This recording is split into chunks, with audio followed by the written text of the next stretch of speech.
Nakahiwalay na yung mas malala ang tama. Yan. 3 days ko na sila pinapainom ng Amtil. Ito naman yung hindi masyado ang tama. Tanghali na pero may ilaw pa rin sila.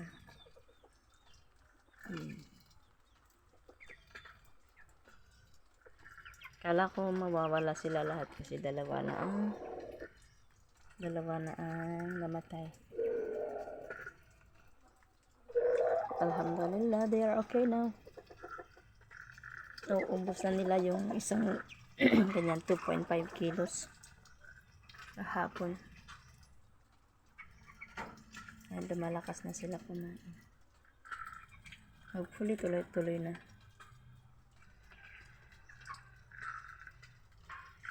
Hi.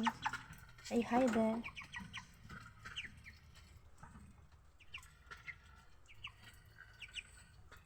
Hi. Supposed to be start na tayo magtinda tomorrow. But because pinaka-antibiotic natin sila, hindi muna tayo magtitinda. Hindi muna tayo magdi-dispose.